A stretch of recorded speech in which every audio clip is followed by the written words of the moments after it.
বিশ্বাস করেন, ওয়াল্লাহি আল্লাহর কসম করে বলছি, বিশ্বাস করেন, আপনার ইন্তেকালের পরে 40 দিন সময় লাগবে না এদের আপনাকে ভুলে যেতে। ওয়াল্লাহি আল্লাহর কসম করে বলছি, এই মানুষগুলোর কেউই আপনার প্রকৃত অর্থে আপন নন। আপনার অবস্থানকে তারা ভালোবাসে, আপনাকে তারা ভালোবাসে না। আপনাকে শুধু আপনার রব আল্লাহ ভালোবাসেন, আপনি তার উপর তাওয়াক্কুল করে হারাম ছেড়ে দেন, আপনাকে আল্লাহ বেহিসাব রিজিক দেবে ইনশাআল্লাহ তাআলা।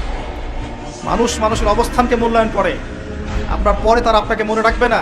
আপনি আমি যদি আজকে পৃথিবীতে নাও থাকতাম, আজকে যদি আমরা পৃথিবীতে নাও থাকতাম, পৃথিবীর ঘূর্ণন কমে যেত না, পৃথিবী ঘুরতই, রাত হতো, দিন আসতোই, আমাদের স্ত্রী সন্তানরা বেঁচে থাকতো, মা বোনরা বেঁচে থাকতো, সবাই যার যার জায়গায় ঠিকই থাকতো, আমরাই থাকতাম। এটাই বাস্তবতা, এটাই দুনিয়ার নির্মম বাস্তবতা। তাহলে এই দুনিয়ার সংক্ষিপ্ত জীবনে কাদের কথা চিন্তা করে আপনি আল্লাহর অবাধ্যতা করছেন? কাদের কথা চিন্তা করেন? স্ত্রী সন্তান পরিবার পরিজন ছেড়ে দেন, আল্লাহর ওয়াস্তে হারাম ছেড়ে দেন, হালালে চলে আসে। আমরা ইসলাম নিয়ে অনেক বড় বড় কথা বলি, কিন্তু সবচেয়ে বড় কথাটা হচ্ছে এই আয়াতটা যেটা আমি তেলাওয়াত করতে যাচ্ছি।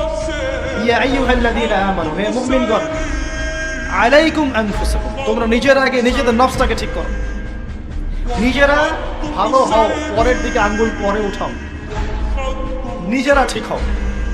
নিজে আগে জ্ঞান অর্জন করি, নিজে আগে আমল করি, নিজে